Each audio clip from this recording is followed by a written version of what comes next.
Hi everyone. Today I'll be trying to play around with GPT-4 and see whether it can solve some of the ARC challenge, the Abstraction and Reasoning Corpus challenge created by François Chollet. And this basically tests the AI's ability to generalize various concepts using some pixel-based environment. So ARC was initially done on Kaggle in 2019 for $20,000 prize money. This year, ARC 2, all right, the continuation of ARC 1, is hosted by Lab 42. And basically, it is a more challenging and also more crowdsourced attempt to generalize the ARC challenge. So today we'll be seeing whether GPT-4, currently I only have access to GPT+, which is the text-based version.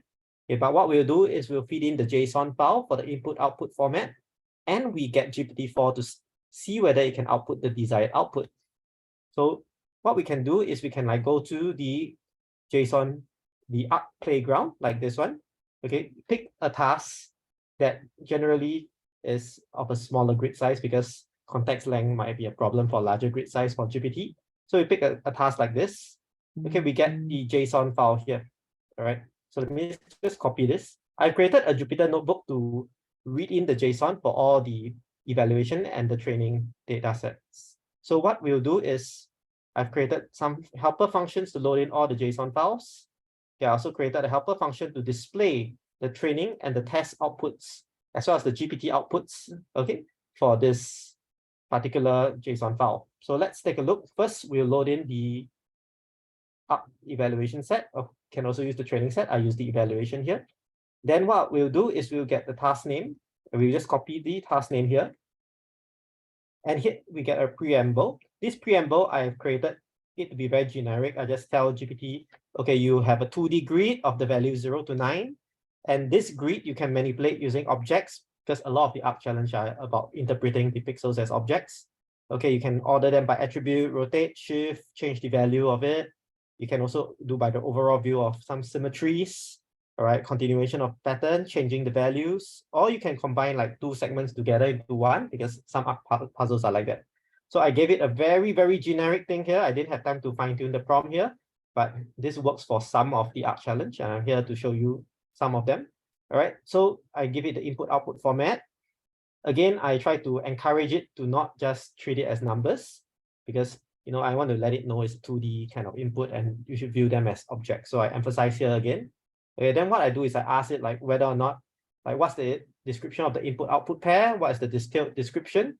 Okay, so first the broad description is to just ground it into like some category. All right, I don't give it the categories here because I don't want to constrain its output. The detailed description here will ask it to elaborate more on the steps required. You can also convert it into a program like a Python code, although I find that the Python code it generates sometimes may be wrong. So it's better just leave it as a description. Then what we'll do is then we'll write out the detailed answer to be filled. So over here, I've replaced the output for the test set of the JSON to this to be filled here, so that we don't give the test answers to GPT-4. Right, so what I'm going to do is I'm just going to copy this whole prompt here. All right, I'm just going over to here, this GPT-4. I'm going to paste it here, and let's run the model and see what it gives. All right, so what I'm going to do is I'm going to get the squares and then go to the diagonals. So let's see the broad description. Involves shifting objects. Okay, detailed. The transformation rule involves moving the object, okay, to the corners of the grid. All right, so let's take a look at whether or not it can give us the correct values. So I'm quite interested to see this. And let's take a look. Oh, okay, but this is the training input. All right, it's not the test. So also in my prompt, I asked it to verify that it holds for all input-output pairs, because I want to let it sort of like reflect and make sure that the output is correct. But this doesn't really work most of the time. Yeah, I think what might be better is we could hard code this somehow, like ask it to give like maybe a program, and then you just run the program and make sure that the input-output pair maps properly. You can ask it to generate maybe 1,000 different programs, and then you just choose one. It's like those kind of random sampling, and then you see which program works best for you. So we could do that. All right, so let's see whether we get the right answer for the test output. All right, so I tried for larger grid sizes. It kind of ran out of tokens to write it. But I guess if we increase the token size for the context, or we increase the context length, probably it can work for the larger ARC challenges as well. Right, so let's take a look at this thing here. Let's copy and paste the test output. Okay, and then we'll paste it here in the GPT output.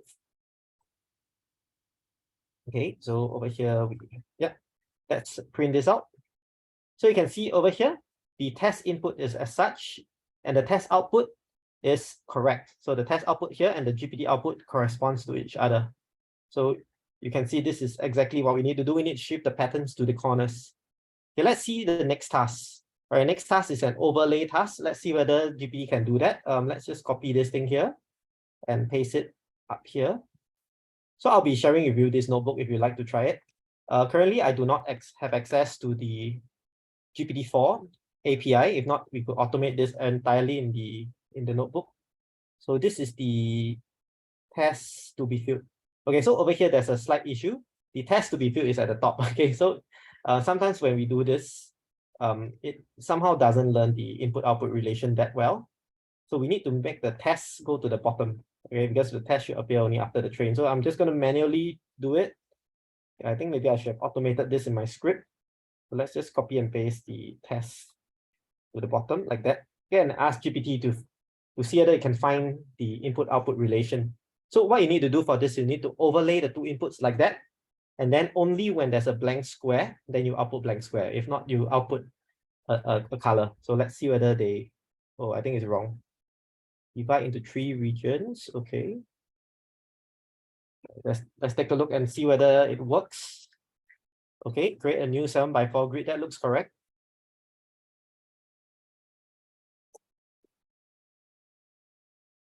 I think it might have. I think it might solve it. I mean, just now I tried this problem, but I didn't use this prompt. I used something else, and I decided that maybe I should just give it the broad level descriptions. You know, like Hugging GPT, you want it to do the macro level planning. You know, then this is like the macro level planning. One way of improving this will be maybe integrating it with tools that actually can do all these functions, because right now it's just a single word.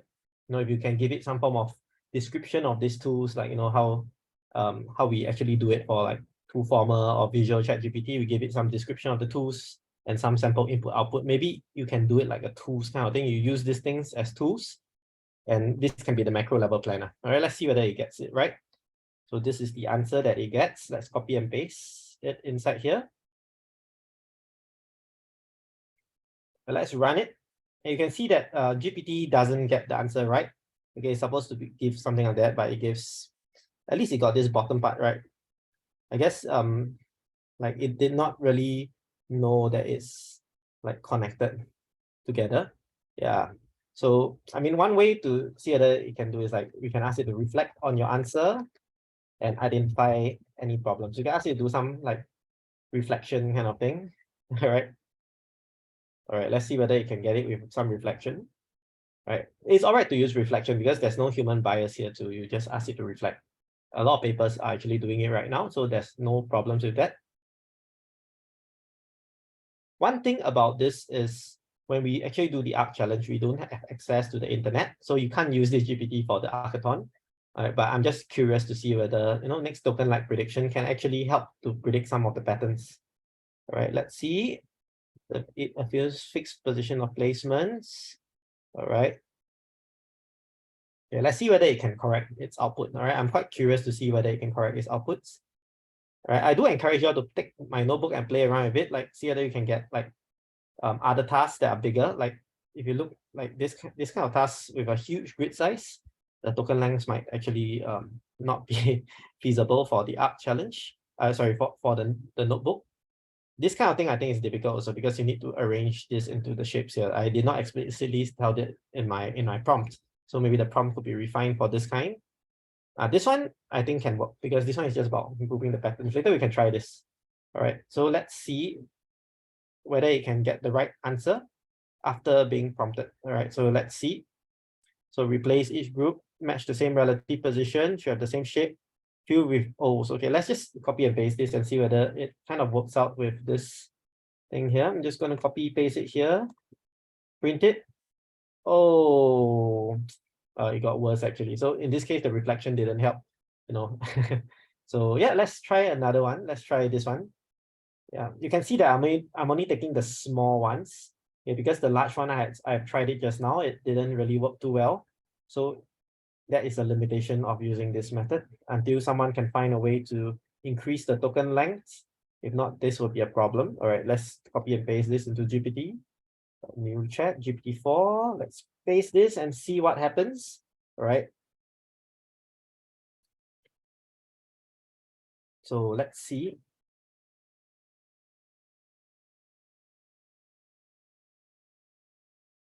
That's correct. Removing the empty rows and columns. Actually, it's quite amazing. You know, I didn't even give it any training examples. It's all zero shot here, just like that. I mean, I could probably refine my prompt a bit more after I see more up samples, but yeah, you can see this is more or less correct, right? We want to remove the grid, make it smaller and more compressed. So actually using GPT-4 can solve the problem of like dynamic grid size because there's no constraint in the size, unlike like a CNN, convolutional neural network, where you need to take in a fixed size. Using some form of text-based input like that, the amount of text could be like based on the actual input. So it's something like a graph neural network, just that it's already defined natively using next token prediction. So it's kind of nice to see that happening. So yeah, it gives in 221, 210. This looks like it's going to be correct. So it manages to run my verify that it holds for all input output pairs over here. You can see that it's trying to verify now. What I'm interested in is whether or not it can actually shift this, all right, and match the actual output. What happened to it? Did it just stop running? I think we might have hit a glitch in the system. Okay, it started to generate again.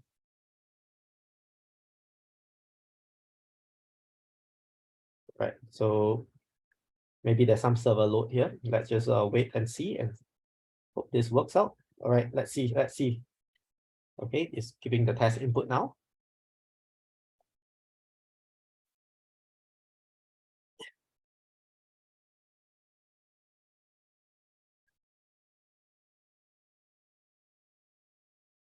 All right. And all right, you can even apply the rules like that. All right, that's cool. So, oh, okay. So it ran out of context. So what I can do is I can just ask it to write out. I've experimented to ask it to like generate a Python code to give the output, but sometimes the Python code and the output, you know, kind of doesn't match. Like they describe something and then the code doesn't match the description. So I realized that just asking it to write the description might be a better way to like ground the output correctly. So let's just take a look at this. And you can see that the GPT output manages to compress it quite accurately. All right, let's just try one more before we end this video. Let's try one more that is a smaller grid, because I think large grids, it will take very long to generate. I think this is also quite large. I wonder if we can do this. Does this one look small enough? Maybe try a smaller one. Let's just try something smaller. Okay, let's try this one. Okay, so this one actually quite simple. So let's see this. And I'll just put in here.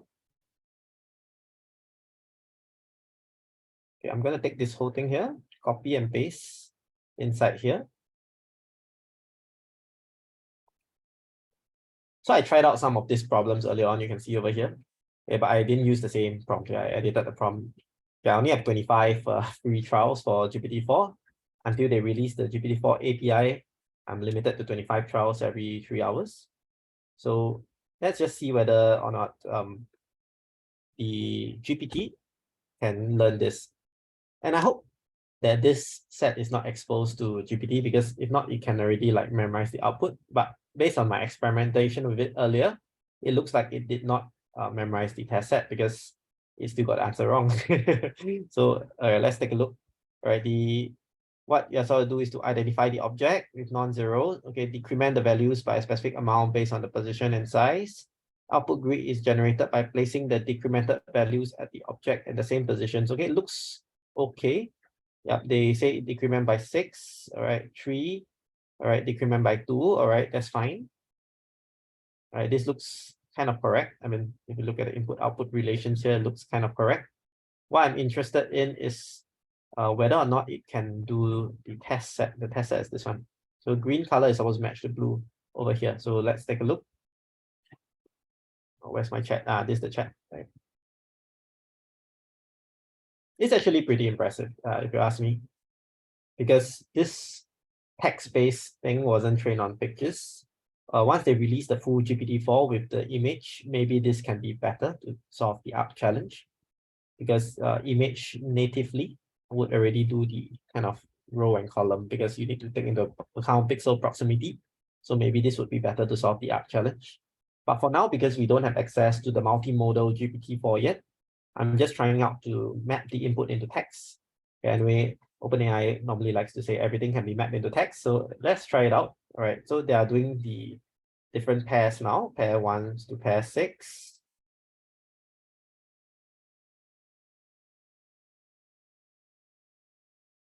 Okay, so it ran out. So you can see if the grid is too big, this wouldn't work. So this is a problem.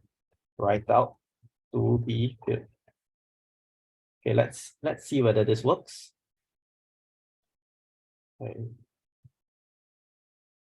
Okay, we'll wait a while for this.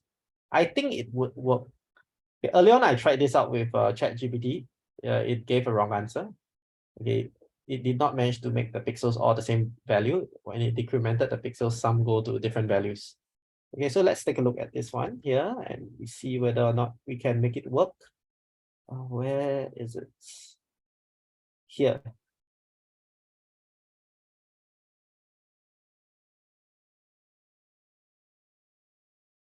Okay, so it gave an output here like that, which is actually wrong. Okay, so you can see that it got the rough shape correct, but it printed out wrongly. All right, so over here you can see that the decrement by 1 the object. So what you're supposed to do over here is to replace the object with black color squares.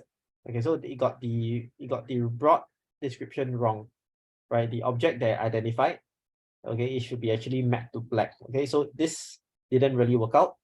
We can ask it to reflect on its answers and identify any problems. Okay, let's try the reflection method again. All right, so let's try and see whether. Okay, actually I don't think that is the answer actually correct. The correct answer is actually based on identifying the non-black object, make it black, and then make the other regions, make the other regions over here, make the other regions a different color, like based on the input-output discrimination. So over here, the different connections here, I don't think it will solve the problem. All right, so let's just not look at the answer. All right, I just want to just highlight something about this. So you can see over here, this is a very, very high level view. I just asked it to apply these rules. Okay, what could be better if we want to make so I'll be continuing to try, I'll be continuing to try this. So what I think could be better is you could explain the rules that can be used to implement, okay, with some examples or some detailed description. Okay, the other way is ask the LLM to output a Python program. Okay, run many times to get many Python programs, and then just eliminate or filter based on which programs work on the examples, on the training examples. So this kind of approach is actually something similar to AlphaCode. If you look at the AlphaCode paper, they also generate many such programs and see whether it works. Right. The other approach that I was thinking of to do is you can do something like AutoGPT like. Okay, you have a hierarchy of operations. Yeah, it's not really AutoGPT, it's more like hierarchical processing. So you can actually okay, I wouldn't say AutoGPT because I think that involves memory and stuff like that. So it's more like a meta level processor like Hugging GPT. So Hugging GPT, it does like a layer of chain operations at the higher level. So you can ask it to generate the action space would be shift pixel, or you can ask it to shift pixel, you can ask it to change color, some functions that you can apply, or you can rotate, and you can apply these actions in a higher level order, all right? And these actions can then be executed by programs or by tools. And then again, you can like get back this kind of program. So one is using a higher level LLM to like generate out this kind of actions. And then these actions can have multiple variations, which can all be tried out by like a Python program to run out and see whether it works. So these are some of the things that I think can be done to improve this. But of course, the other thing is if we could somehow like find a way to better encode this 2D view, right, into an image, and then you can process the image with some APIs or some tools. That might be actually better, because if you can process as an image, you can use like CNN techniques like filters, which can actually identify some of the common patterns already. Like in the ARC challenge, the CNN-based approaches can solve already most of the training set, although not the test set. All right, so these are some of the things that could be done, and I'm quite excited to see if anyone can actually solve the ARC challenge without too much hand engineering, because right now you can hand engineer your solutions, and this may not be a good approach because we want it to be general. We want to solve arbitrary problems just by looking at the examples. So ARC, I could summarize in this way. You are not given the task description. You are supposed to infer the task description based on the examples. So it's quite different from like the zero-shot learning, the zero-shot classification video I was talking about earlier. It's actually opposite of this. Zero-shot classification gives you the description of the task. Okay, while ARC actually gives you examples, you're supposed to infer the description. So actually, ARC, you need to give a good program will need to find out the description, okay, and then implement the description in an executable program. Okay, that's how we need to do the ARC challenge. So it's opposite of the zero-shot classification. It's actually harder, because it's harder to learn from examples than to be told the rule. If you are told the rule, like over here, the black squares map to red, and this blue squares map to black for this kind of case. Over here, for this kind of case, the green square map to black and the remaining squares map to blue. You know, if you are told this kind of rule straight away, it's very easy to tell. But these rules are very intuitive for humans, because like we can already identify by color matching, by shape matching. All these are not intuitive at all to GPT, because GPT views it as text. So maybe another way we can do it is we can imbue some object view to it. Okay, like we can do flood view, give GPT the objects, and then give it the pixel view, which is the normal view, and then we can give it both views to like kind of give it more grounding to the answer. So these are the kind of things that could be done to improve ARC. I'm looking forward to see whether, you know, by prompting it better, okay, whether we can solve this kind of problems using a language model or using a next token predictor. All right, signing off, and let me know if you have any feedback in the comments. All right, see ya.